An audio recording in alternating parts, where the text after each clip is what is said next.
Você quer saber mais sobre os gregos e os romanos? Quando falamos de antiguidade clássica, é muito comum encontrar informações falsas, interpretações equivocadas sobre a antiguidade. Afinal, aconteceu tanto tempo atrás que ninguém se importa se está falando a verdade ou não, né? Além dos equívocos, existem também versões e reelaborações da antiguidade totalmente mal intencionadas. Então, se você quer realmente saber um pouco mais sobre os gregos e sobre os romanos, é sempre melhor você checar a fonte e encontrar fontes confiáveis. Quando falamos de Grécia Antiga, estamos falando de vários povos que habitaram uma região que se encontra entre a Ásia e a Europa Oriental durante diversos séculos. Porém, é possível dividir essa história em alguns períodos, como por exemplo o período arcaico, em que encontramos a democracia em Atenas, o período clássico, que é muito conhecido pela sua filosofia, Sócrates, Aristóteles, Platão, marcado também pelas guerras persas, pela invasão do Peloponeso, e já perto do fim da civilização grega, encontramos o período helenístico.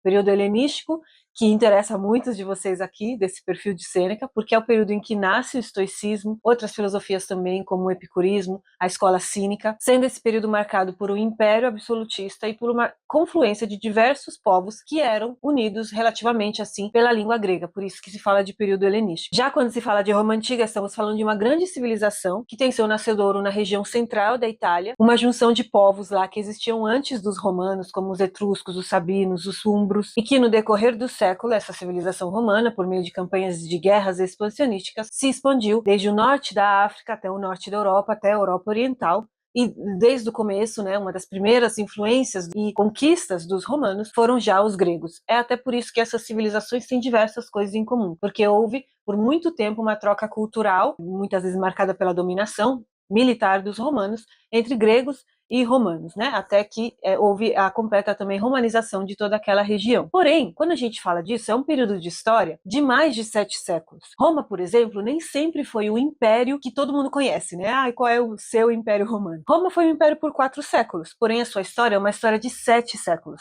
Então ela começa com uma monarquia, lá com aqueles povos itálicos anteriores aos romanos. Depois a gente tem a fase da República, e a República Romana também durou 4 séculos. Então, metade da história de Roma, Roma não era um império. Então, existiu toda uma história anterior àquele famoso Império Romano que a gente conhece, né, que é muito conhecido por aí. Vocês estão vendo que quando a gente fala então dessas civilizações, estamos falando de períodos históricos muito extensos, de territórios grandes também, que não compreendiam só o que hoje se chama de Europa, e que também tinham trocas constantes com os diversos povos que estavam ali em volta. Agora você entende por que é fácil falar qualquer coisa sobre essa civilização, sem que as pessoas possam ter onde checar as coisas. Eu quero dar uma dica, então, de uma fonte que você pode usar, confiável, para ter um bom apanhado dessas civilizações. Esse livro, Grécia e Roma, da editora Contexto, sobre a história de Grécia e Roma, é escrito pelo professor Pedro Paulo Funari, professor da Unicamp. É um livro com mapas, então isso é bem legal para você se situar, para você entender. O professor explica tudo de uma maneira muito didática e além de dividir essas duas civilizações e falar de tópicos específicos, como por exemplo falar da escravidão,